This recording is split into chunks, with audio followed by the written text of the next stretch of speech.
Kurumjari. EPOM Media na Sandokchariba Meet the Achievers Hariba Thoromasida Mayambu IBETHOI THOKCHOM na Taram Nokchari. Thoramasi Makok Thongba Singhi Wari Amadi Makoina Pantung Ama Yonaba Hotnarapa Matamda Kayam struggle tawi Madugi Awa Nungai Wari Edu Miamda Paudum Janabagi Thorama Makakni Aduga Ngasigi episode sida Lembi Leima Hariba film asigi cast and crew ga unazaduna wari watai sabagi tanja adu lauzage amadi ngasigi interaction session asi houdingai gi mangoina na lembi leimana fangaki achievement sing miyam gi mafam da muktang thamjage haukiba December tang mapan da pangthokiba Diamond Bell International Film Festival 2022 da Best Indian Film amadi Best Actress ki mana phangki aduga haukiba December gi tang 12 da pangthokiba KIFF International Film Festival 2022 da Best Indian Film, Best Actress, amadi Best Supporting Actor gi mana phangki, amadi haukiba December gi tang 13 da pangthokiba First Northeast India International Film Festival 2022 da Best Northeast Indian Film, amadi Best Actress ki mana phangki. Ngasigi thoramasida guest oina lengshin biribagi mingtakchagi ahanbada producer and actor Bijou Thangjaam amadi miyamna thoidok hendakna pamnarba the beautiful, the gorgeous BALA HIJAM. Welcome to the show. Thank you for having us. Ko interview sige ahanba question asidi producer kam actor da lakchage akoi gi film mase Kamaina haidi magi initial stage tagi haurakibagi kamaina mase root tagi haitarene adum wari libiro Lembi Leima it started mamang chayigi December da harpane ka it's almost 1 year old aigi imanabam leiko haidi aigi co-actor Bombay da thabak phana yam kuina dum loinarpa magi kahani indirectly magi mamanabam na monda narrator kibjane ko Hadi script ama spine of dana scene spine of warini it's a female oriented aduga kind of ID nature that involves the wani Hadi environmental nature adu moi first main focus of is northeast Hadi asing kiti tasing naharbada Assam the focus term bane moina what is Assam the best of the evil there are many similarities of Assamese ki moi ki kahani black magic ki leiba hadi Manipur da zu kya adum gumba me ab tai da adu gumba me am zu leiba mana amon call tora if smite of the single script ama lei story ama lei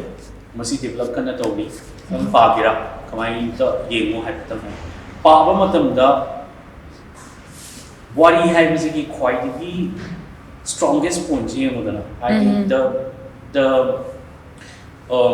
magi advantage is koina panariba like the pariba the school the tamayo body have is what is it it's beautiful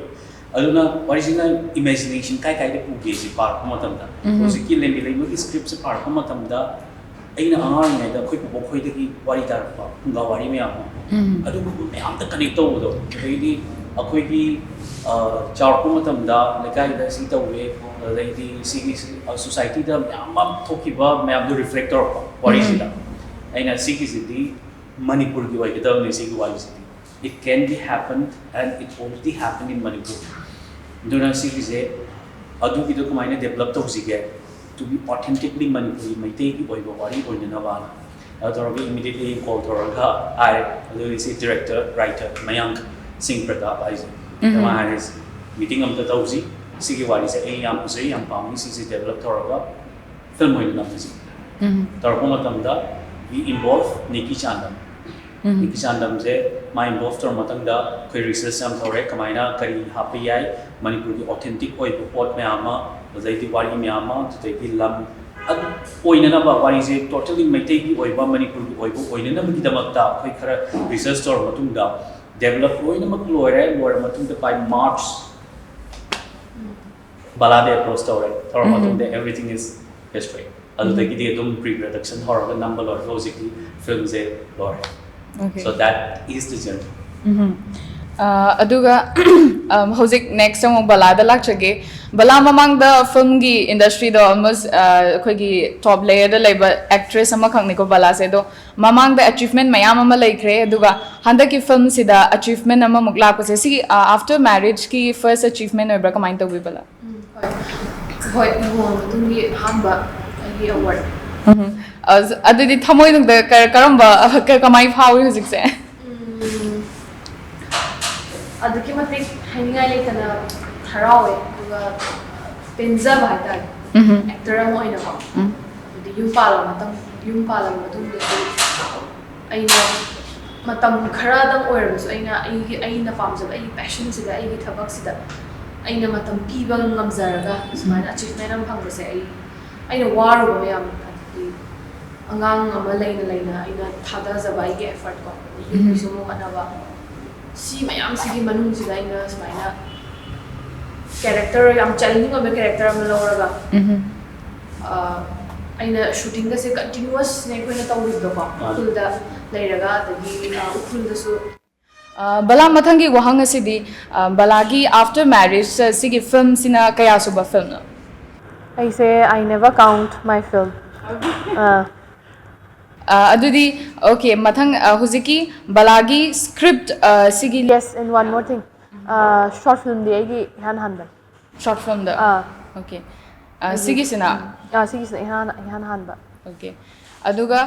ꯑꯩꯈꯣꯏꯅ ꯍꯧꯖꯤꯛ ꯃꯊꯪ ꯕꯂꯥꯗ ꯍꯪꯖꯅꯤꯡꯉꯤꯕ ꯋꯥꯍꯪꯁꯤ ꯕꯂꯥꯒꯤ ꯈꯨꯠꯇ ꯁꯤꯒꯤ ꯁ꯭ꯀ꯭ꯔꯤꯞꯁꯦ ꯏꯍꯥꯟ ꯍꯥꯟꯅ ꯍꯦꯛ ꯂꯦꯟ ꯇꯧꯕ ꯃꯇꯝꯗ ꯁꯤꯒꯤ ꯔꯣꯜꯁꯦ ꯑꯩꯅ ꯖꯁꯇꯤꯐꯥꯏ ꯇꯧꯗꯕ ꯌꯥꯗꯦ ꯍꯥꯏꯕ ꯃꯣꯃꯦꯟꯠꯇꯣ ꯑꯗꯨꯒꯤ ꯃꯤꯅꯤꯠꯇꯣ ꯑꯗꯨꯗꯒꯤ ꯍꯧꯔꯒ ꯀꯃꯥꯏꯅ ꯁꯤꯒꯤ ꯔꯣꯜꯁꯤꯒꯤꯗꯃꯛꯇ ꯄ꯭ꯔꯤꯄꯦꯌꯔ ꯇꯧꯈꯤ? Adum Maitai nupi ama oina haitare ne khoi hainai maitai nupi di yam thongna phai hai thongna leibi ni hai adugi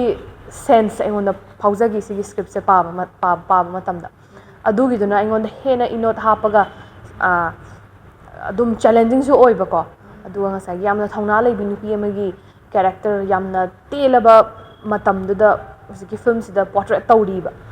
adugi sina aingonda just yam hit tawgi haitare. And next question is the producer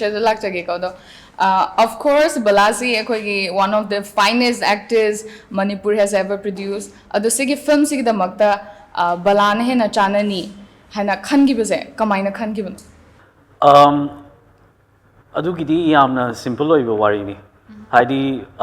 film sigi script si character sigi lembi leima jida oriba protagonist se magi journey do yengba matamda it's somehow reflected Balagi personal life too. It's kind of reflect the way mana huzik oira iba mong magi masagi oizaba real self to haidi magi attitude to adu yamna reflect oiba so I think challenging oi bahai je mana jo haiji huzik script to paba matam da I think it could connect subconsciously ma jo connect to bunga mamni ba okay you know the character itself to maga yamna nakna ba ju oiba aduna akoina parko matamda script to parko matamda atei kanam to udre bala oina dum uba the first thing I mentioned da widaba films ai khakten produce to unate I have a co-producers my maming RJ so RJ ga ai ga thingnaba matamda ju akoigi first thing sigi film sigi wari haidi sigi kamaina tawjige wari je narrator matungda sije to matamda mind da ipan gi oina first thing lakpa je kanam ta nateba adu ju bala ne ba so that's how it happened. Okay. Aduga hojek film asigi damakta table work loire pre-production loire production gi mayagi matam se sidai sida haurakanta id plan se execute taurakanta kari challenges sing de thengna bi ki challenges di first thing weather okay di nongju tha oi bi nongju tha manungda shoot tawbini na ko ya na wa gi hai di nongji karam kan chura to ino kangdam ni na aduga plus akoigi main challenges are the logistically ko yam challenge by akoi sida equipments Manipur film industry ki yamna chapka lego adorga ju haidi at the last moment akoigi sigi pam ko le have the industry picture batar ga ju ko yamna chinaba matang ju koi amana ama kai no ma ki project shoot tawgi equipment se longna ba waina ba hamna da ba matam ma haidi function na ba adum bayam thokpa duna more of matam ju akoi je balagi ju chinba akoi ju specific time to the lotion the ya the matang koi gi ꯑꯩꯈꯣꯏꯒꯤ ꯂꯩꯖꯔꯤꯕ resources ꯃꯌꯥꯝꯁꯤꯅ ꯌꯥꯅꯅꯕ manage tawdo mayam do adu do ꯃꯇꯝꯗꯁꯨ ꯋꯥꯕ ya wabdo aduna sigi atasing na hargadi hats off to entire team mostly to the cinematographer. Mostly to the cinematographer. Ravi Ranjan. So mana ꯐꯪꯉꯤꯕ ꯔꯤꯁꯣꯔꯁꯇꯨꯅ ꯀꯃꯥꯏꯅ ꯇꯧꯒꯦꯗ DIY ꯍꯥꯏꯗꯤ ꯃꯥꯒꯤ ꯁꯤꯁꯤꯅ ꯁꯤ ꯈꯜꯂ ꯁꯦꯝꯃꯁꯤ ꯁꯤ ꯇꯧꯔꯁꯤ ꯑꯗꯨꯒ ꯊꯣꯛꯂꯛꯄ ꯐꯥꯏꯅꯦꯜ ꯄ꯭ꯔꯗꯛ ꯊꯣꯛꯂꯛꯄꯗꯣ it's a proud moment ꯑꯩꯈꯣꯏꯒꯤ ꯑꯩꯒꯤ ꯄ꯭ꯔꯣꯖꯦꯛꯅꯤꯒꯤ ꯍꯥꯏꯕꯤ ꯅꯠꯇꯕ ꯏꯚꯟ ꯕꯥꯂꯥꯁꯨ ꯐꯥꯎꯔꯝꯅꯤ ꯃꯥꯒꯤ ꯄ꯭ꯔꯣꯖꯦꯛꯅꯤꯒꯤ ꯋꯥ ꯅꯠꯇꯕ ꯍꯥꯏꯗꯤ ꯑꯗꯨꯗ ꯑꯩꯈꯣꯏꯅ ꯇꯧꯈ꯭ꯔꯤꯕ ꯑꯩꯈꯣꯏꯅ ꯀꯃꯥꯏꯅ ꯅꯝꯈꯤꯕꯅꯣ ꯑꯩꯈꯣꯏꯅ ꯈꯪꯕꯅꯤꯅꯕ ꯍꯧꯖꯤꯛꯀꯤ ꯑꯩꯈꯣꯏꯒꯤ ꯀꯦꯃꯦꯔꯥꯒꯤ ꯀꯩꯅꯣꯗꯣ ꯁ꯭ꯇꯦꯟꯗꯣ ꯂꯩꯇꯗꯅ ꯑꯩꯈꯣꯏ ꯁꯤꯅꯦꯃꯥꯇꯣꯒ꯭ꯔꯥꯐꯔ ꯅꯤꯔꯟꯖꯟ ꯍꯥꯏꯁꯦ ꯃꯥꯅ ꯀꯃꯥꯏꯅꯅꯣ ꯈꯪꯗꯦ ꯑꯩꯅ ꯉꯁꯥꯏꯅ ꯁꯣꯠ ꯂꯧꯔꯁꯦ ꯍꯥꯏꯔꯒ ꯍꯥꯏꯕ ꯃꯇꯝꯗ ꯍꯥꯟꯅ ꯋꯥ ꯀꯛꯑꯒ ꯁꯦꯝꯃꯝꯃꯤꯅ ꯄꯥꯏ ꯂꯩꯔꯝꯃꯦꯕ ꯀꯦꯃꯦꯔꯥꯁꯦ ꯊꯥꯒ ꯑꯗꯨꯁꯨ ꯕ꯭ꯂꯦꯛ ꯇꯦꯞꯅꯔꯥ ꯀꯩꯅꯣ ꯕ꯭ꯂꯦꯛ ꯇꯦꯞꯅ ꯅꯞꯄꯒ ꯅꯥꯀꯟꯗ ꯑꯗꯨꯃꯥꯏꯅ ꯇꯧꯔꯒꯅꯦ ꯉꯁꯥꯏꯒꯤ ꯑꯩꯈꯣꯏꯒꯤ ꯁꯣꯠ ꯑꯃ ꯆꯦꯟꯕꯗꯒ ꯇꯥꯟꯅꯔ ꯅꯝꯕ ꯌꯥꯎꯋꯦꯕ ꯅꯨꯡꯗꯥꯡꯗ ꯑꯗꯨꯅ ꯇꯧꯔ ꯅꯝꯕꯁꯤꯗ ꯀꯩ ꯍꯥꯏꯅꯤ ꯑꯩꯅ ꯈꯟꯕꯗꯣ ꯑꯩꯈꯣꯏ ꯁꯤꯗ ꯑꯣꯏꯔꯝ ꯇꯥꯔꯒꯗꯤ ꯑꯗꯨ ꯂꯩꯇꯦ ꯀꯥꯏꯅ ꯊꯣꯛꯈꯤꯕꯁꯨ ꯌꯥꯏꯌꯦ ꯅꯝꯈꯤꯗꯕꯁꯨ ꯌꯥꯏꯌꯦ ꯈꯪꯕ꯭ꯔꯥ ꯗ꯭ꯔꯣꯟ ꯄꯥꯏꯔꯒ ꯃꯊꯛꯀꯤ ꯁꯣꯠ ꯈꯛ ꯃꯤ khara chenhale kaina utpado mai lotion di bisu yaiba mana mana magi vision da uriba director vision da uriba shot se han ba yade habni khallaga ngaktangi chiki happy DIY amai tawdu yamna impress tawdu ꯑꯩꯈꯣꯏꯒꯤ ꯑꯃꯒ ꯑꯦꯗ ꯇꯧꯍꯧꯒꯦ ꯑꯩꯈꯣꯏꯒꯤ ꯁꯤꯗ ꯑꯦꯛꯇꯔꯅꯦ ꯍꯥꯏꯕ ꯗꯤꯔꯦꯛꯇꯔꯅꯦ ꯍꯥꯏꯕ ꯀꯣꯁꯇ꯭ꯌꯨꯝꯅꯦ ꯍꯥꯏꯕ ꯃꯦꯀꯞꯅꯦ ꯍꯥꯏꯕ even production team ꯃꯌꯥꯝ ꯂꯩꯔꯤꯗꯣ ꯃꯥꯒꯤ ꯑꯦꯁꯥꯏꯟ ꯃꯥꯅ ꯁꯤꯅꯤ ꯈꯛꯇꯪꯒꯤ ꯋꯥ ꯅꯠꯇ꯭ꯔꯦ everyone involved in every department ꯑꯗꯨ ꯀꯩꯒꯤꯅꯣꯗ because of the challenges ꯑꯩꯈꯣꯏꯅ ꯊꯦꯡꯅꯕ ꯃꯌꯥꯝꯗꯣ ꯑꯗꯨꯅ hats off to the team ꯑꯩꯈꯣꯏ ꯁꯤ ꯇꯧꯔꯤ ꯃꯌꯥꯝꯁꯦ I proudly say that I have ꯑꯩꯅ ꯇꯤꯝ ꯐꯣꯟ ꯇꯧꯔꯛꯄ ꯃꯌꯥꯝꯗꯣ ꯑꯃꯒ ꯑꯃ ꯂꯣꯏꯅꯃꯛ ꯑꯗꯨꯃꯥꯏꯅ ꯇꯧꯔꯤꯗꯣ ꯃꯣꯏꯅ sine hendi hai amta leite loina mak chap mana na effort piraga kuina si phamba ngami si de aduga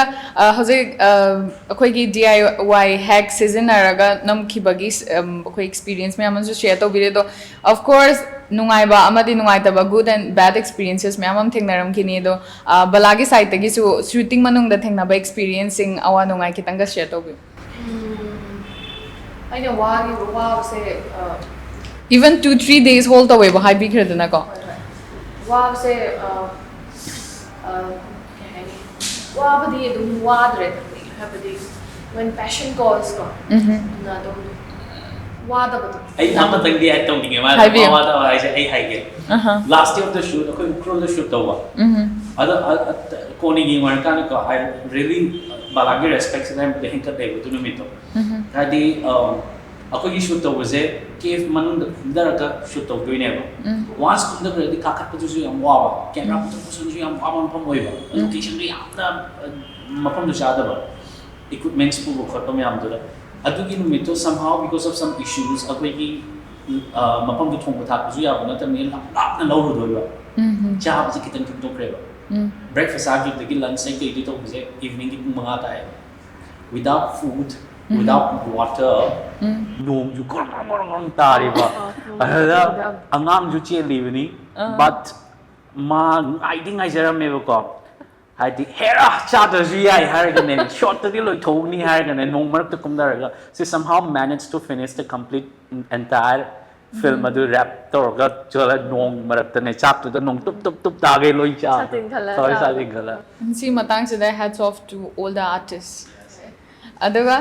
adudi hojik film se gi matang da mulak charage film se somehow hojik habi khib da khoi gi nature gi adagi half human half god adugi have theme mani ne di takbire ko film asi nature friendly oiba aduga akhoi gi Manipur government aso handak ta akhoi gi Sangai festival 2022 the festival of oneness ka haina ka so pangthoki edo masi tourism promote tongna bane ba akhoi gi state asi da lai ba akhoi gi resources me amasi in terms of in any aspect resource me amsi akhoi explore tongna ba mayam da khangan na bane do sigi film lembi leima sina kadai fawbada adugi da adu akhoi gi explore to bada Manipur se uplift to bada help to bane na lobi Manipur ki uplift to buda sigi film na kamaina mating pangda ke hai batar gadi environment ki matang dadi anamba kya di oiro it will be more about how the indigenous people are koi ki maitai ki kamaina hingba kamaina leiba hauna launchet adungumba adugi mathakta akhoi ki society da there are hierarchies ju leibaje awang ba makhaton ba adungumba mayam ju leidana adungumba as a society reflect ba haidi Manipur ki society oina reflect ba aduda oina di oigani more of society reflect of natana di simazida plus aduga akhoi gi locally sida oriba artist me ama haidare ko say how talented we are aduda sida komi just kaino khaktina te bala khaktina te mayam na thingna driba o si ju tawai ai sigi actor ju ti post ai ni kaina hai gata bayam yauri adu ju hana udriba something that is what haidi very raw natural oiba Manipur not just about the talent but as a culture has accumulator organization adu do reflect on niba ꯑꯗꯨꯗꯤ ꯃꯇꯥꯡ ꯑꯁꯤꯗ ꯑꯩꯈꯣꯏꯒꯤ ꯐꯤꯜꯝꯁꯤꯗ ꯌꯥꯎꯔꯤꯕ artist ꯈꯔ already ꯁ꯭ꯀ꯭ꯔꯤꯟꯗ ꯊꯣꯛꯄꯁꯤ ꯑꯩꯈꯣꯏꯅ ꯀꯅꯥ ꯀꯅꯥ ꯎꯕ ꯐꯪꯒꯅꯤ ꯍꯥꯏꯅ ꯑꯦꯛꯁꯄꯦꯛ ꯇꯧꯕ ꯌꯥꯏ ꯍꯧꯖꯤꯛ ꯑꯗꯨꯗꯤ ꯍꯥꯏꯔꯣꯏꯗ ꯍꯥꯏꯗꯤ ꯁꯤꯃꯥꯁꯦ ꯊꯣꯛꯂꯛꯀꯥꯟꯗ ꯌꯥꯝ ꯁꯔꯄ꯭ꯔꯥꯏꯁ ꯑꯦꯂꯤꯃꯦꯟ ꯑꯣꯏꯅ ꯊꯝꯕꯁꯦ ꯑꯗꯨꯗ ꯀꯅꯥ ꯌꯥꯎꯒꯦ ꯍꯥꯏꯕꯗꯨꯗꯤ ꯑꯣꯀꯦ ꯑꯗꯨꯗꯤ ꯍꯧꯖꯤꯛ ꯕꯣꯠ ꯑꯥꯔꯇꯤꯁꯇ ꯂꯥꯛꯆꯒꯦ ꯑꯗꯨꯒ ꯑꯩꯈꯣꯏ ꯍꯧꯖꯤꯛ ꯐꯥꯎꯒꯤ ꯑꯣꯏꯅ ꯐꯤꯜꯝꯁꯤꯒꯤ ꯃꯇꯥꯡꯗ ꯄꯤꯔꯛꯄ ꯀ꯭ꯔꯤꯇꯤꯛꯅ ꯄꯤꯔꯛꯄ ꯀ꯭ꯔꯤꯇꯤꯁꯤꯖꯝꯁ ꯃꯌꯥꯝꯁꯤ ꯀꯃꯥꯏꯅ ꯂꯧꯕꯤ ꯕꯂꯥ ꯅꯪ ꯈꯨꯝꯃꯣꯗꯨ ꯑꯩꯅ ꯍꯟꯗꯛ ꯆꯠꯆꯔꯨꯕ ꯗꯦꯠ 12 and 13 ꯗꯤꯃꯥꯄꯨꯔꯗ ꯄꯥꯡꯊꯣꯛꯈꯤꯕ north east international film festival ꯌꯥꯎꯕ ꯃꯇꯝꯗ ꯃꯈꯣꯏꯒꯤ ꯄꯦꯅꯦꯜ ꯑꯣꯐ ꯖꯨꯔꯤꯁ ꯃꯌꯥꯝꯗꯨꯅ ꯌꯥꯝ ꯑꯦꯄ꯭ꯔꯤꯁꯤꯌꯦꯠ ꯇꯧꯕꯤꯔꯛꯈꯤ ꯑꯗꯨꯒ ꯏꯟ ꯔꯤꯇꯔꯟ ꯀ꯭ꯔꯤꯇꯤꯛꯁ ꯑꯣꯏꯅꯗꯤ ꯍꯧꯖꯤꯛ ꯐꯥꯎꯕꯒꯤꯗꯤ ꯀꯩꯅꯣ ꯂꯩꯇ꯭ꯔꯤ plus aduga aisida ama add tawjahogge adugi chaluba mafamduda mentally more than 150 films moi submit tawrakpa adugi maraktuda akoigi films ina north eastern gi oina best film natana balada best actress pirai jisu maram amadi leiba kaigino da aigi akoigi film ne haibagi wanataba hadi something top amaju element amju yawa plus adugi mathakta kamai tawgeda jury oribize 90% of the board member do female ngakta oiba doga akoigi film jeda balana lit to it tells a story that connects with every woman at every society it's no matter maitai oigara any tribe oigara so it connects with human emotions oibado hadi adu na ju oiraga kani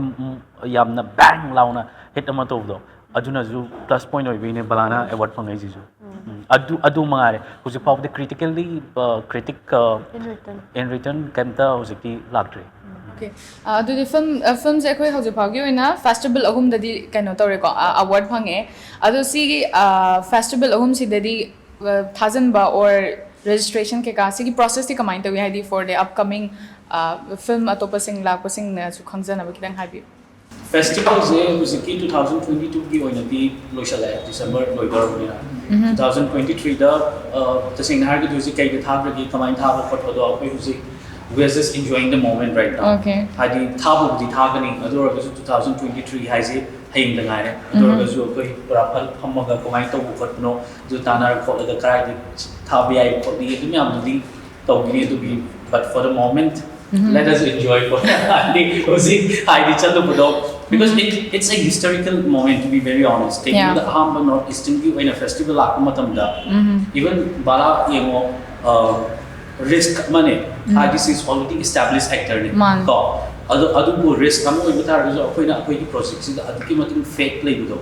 hadi we have tested the fate aduna akoina thazal li bune thazal matumda even after thazal matumda akoi reason khangna chatpa adu to ba adu gi na te we nakpani na ek kothok koi na chatra jing na chatlaga attain to robani thus he got the best actor hadi female category best actor the map on the best film on mind to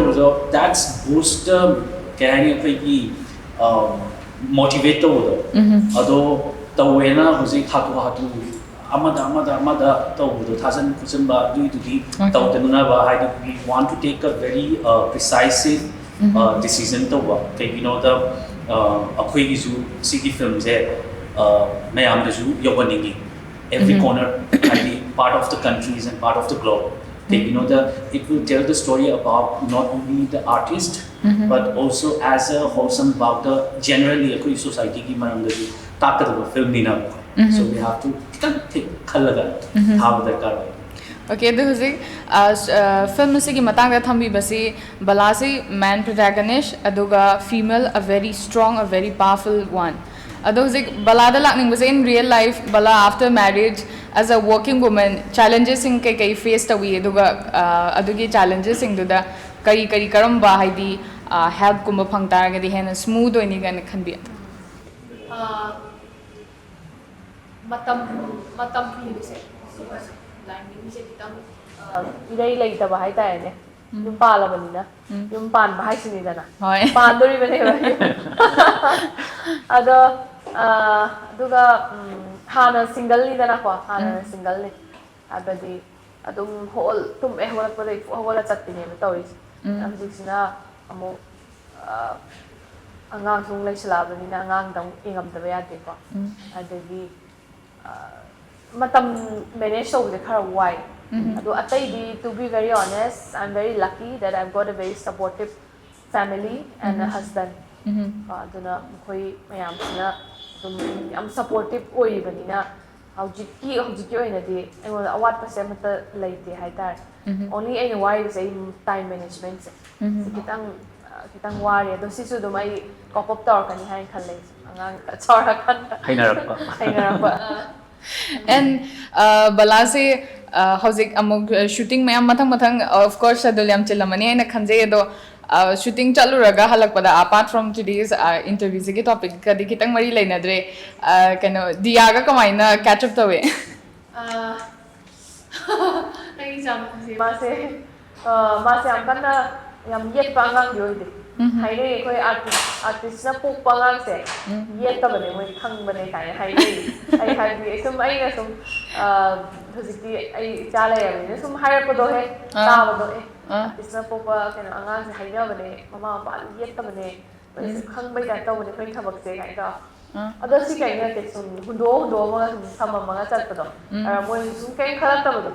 तुम हलक तो ये काहे खलक यार को अंगांग में अदुमाइन तौवे याम कन्ना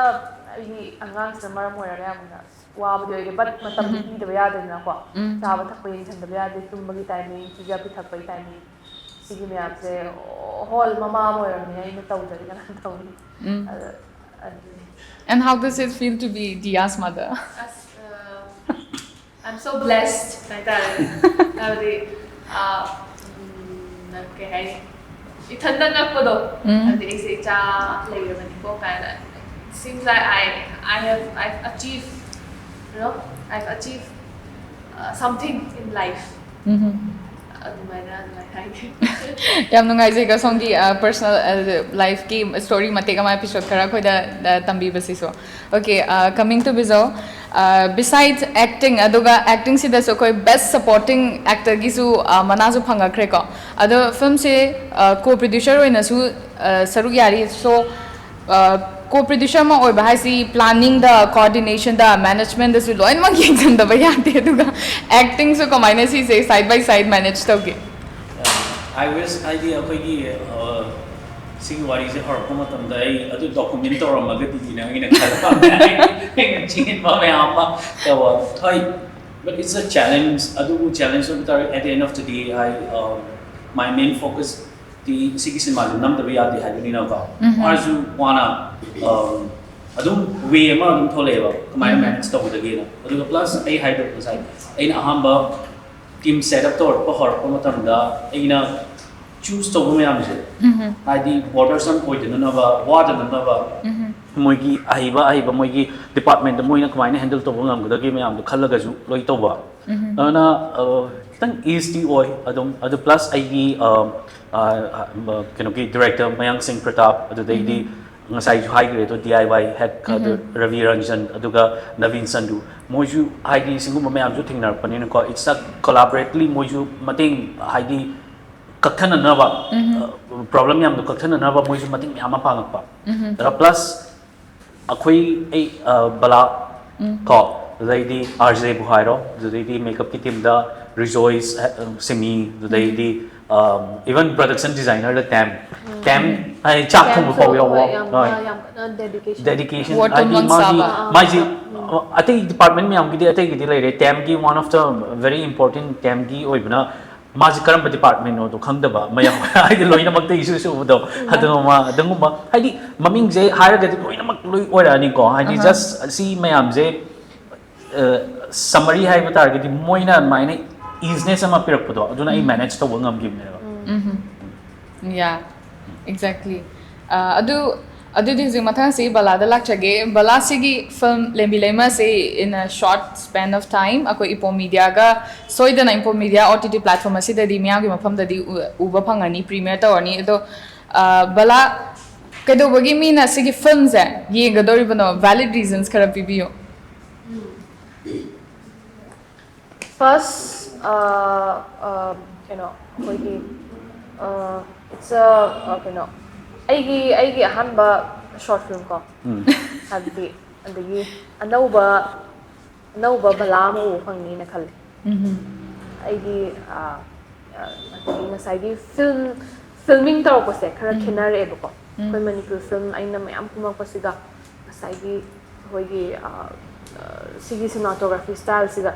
tongan baigi side ama uba phangani khalisi first point ko. Adagi ani shubada hoigi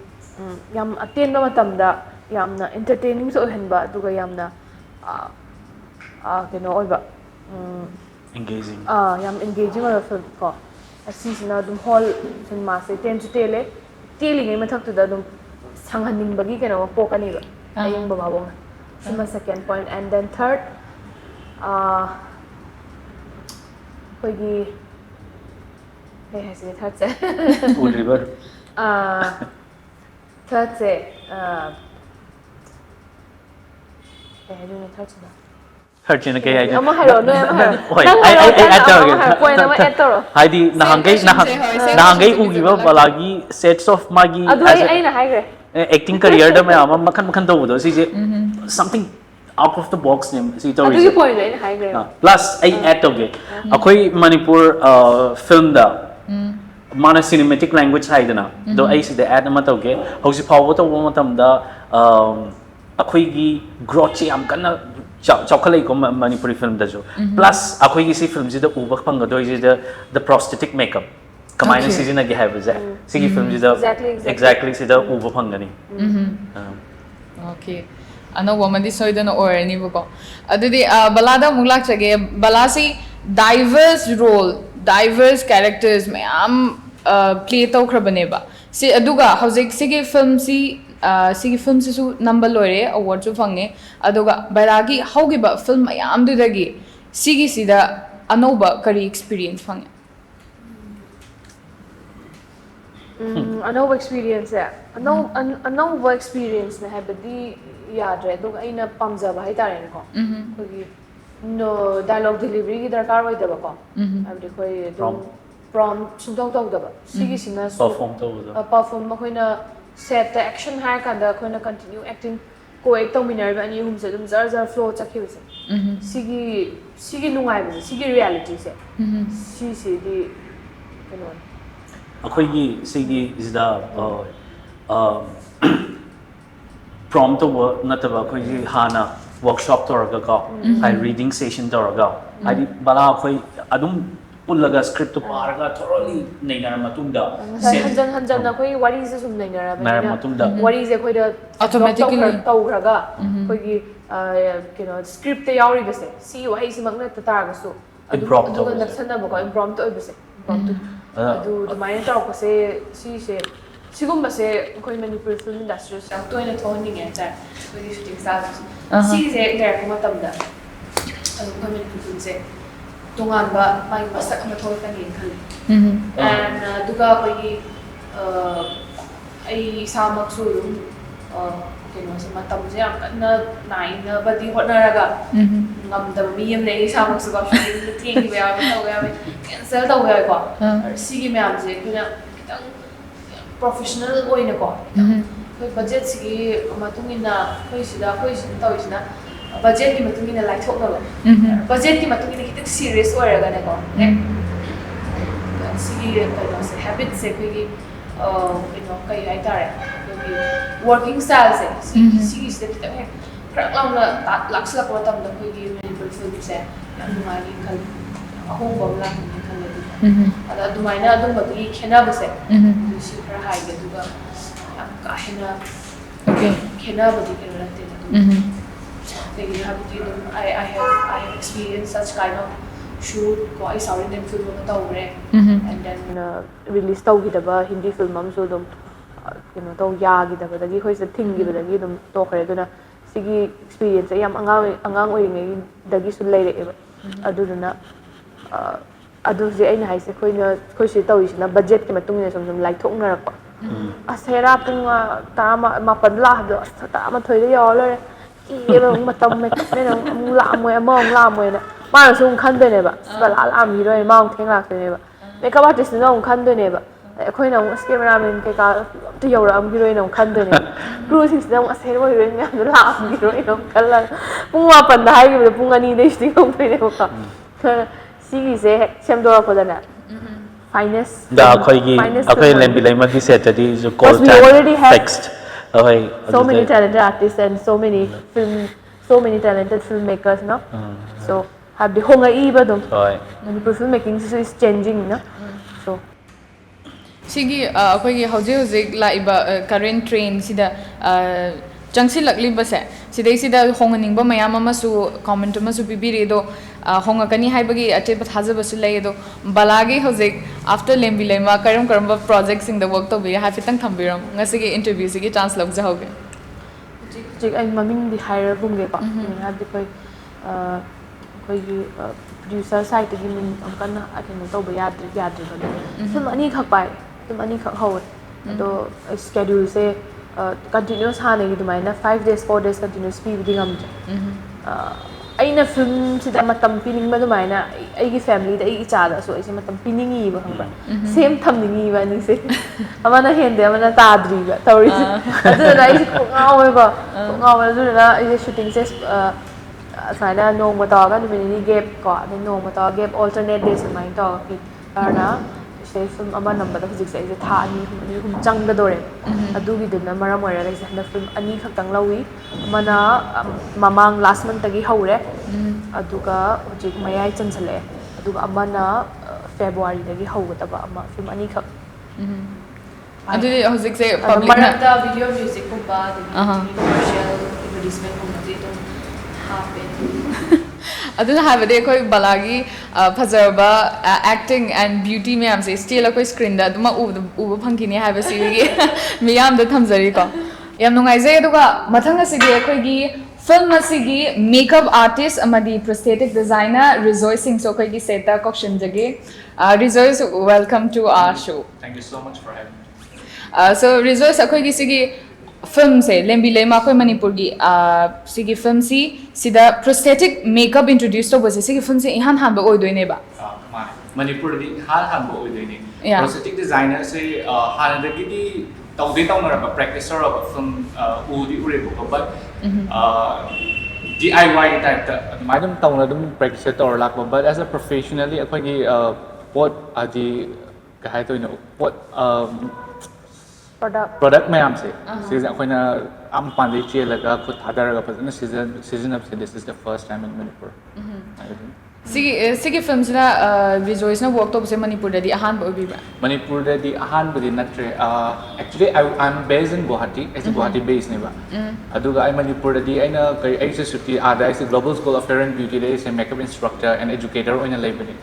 aduga Manipur aina marmakta suti ko mathola kan da short film da kara industry tawi this is my fourth film already Manipur the short film that I'm more inclined towards short film the feature film that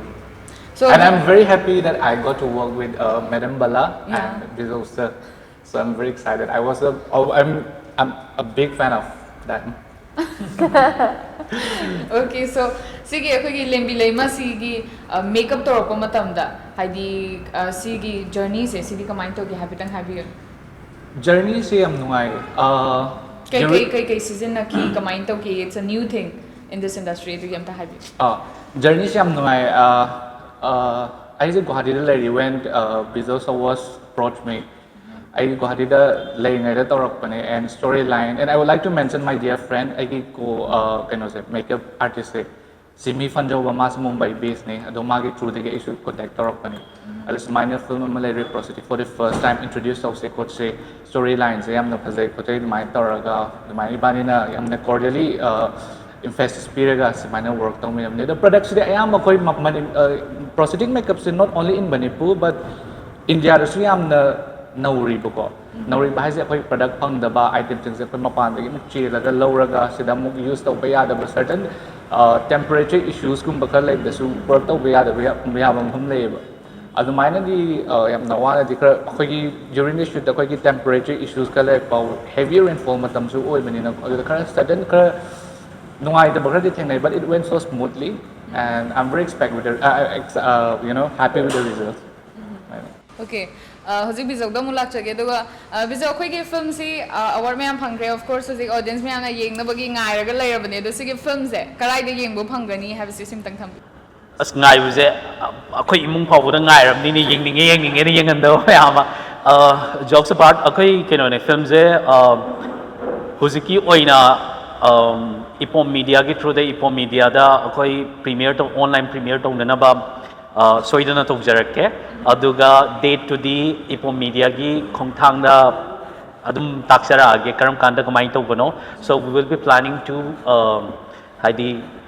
hujikti reveal to roi ge ko haidi tarik to nong nini leraga adum haiduk sara age so that's it haidi EPOM media da aham boina ubu phangani. Okay. Adudi ngase khoi gi EPOM media na sandokchariba media achievers ki thoram da Bijou Thangjaam BALA HIJAM amadi REJOICE SINGH yaubiduna akhoi gi thoram asibu mapung fahan bikibagi damakta hainai leitana thagatpa phongdokchari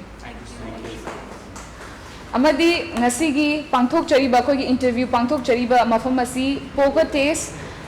sagolban maino leirak machindani miyam na sungsoi soidana lakpiduna mafam asi gi experience so biu haina thamjage ngasi gi oinadi mayambu IBETHOI THOKCHOM na amuka hana khurumjari.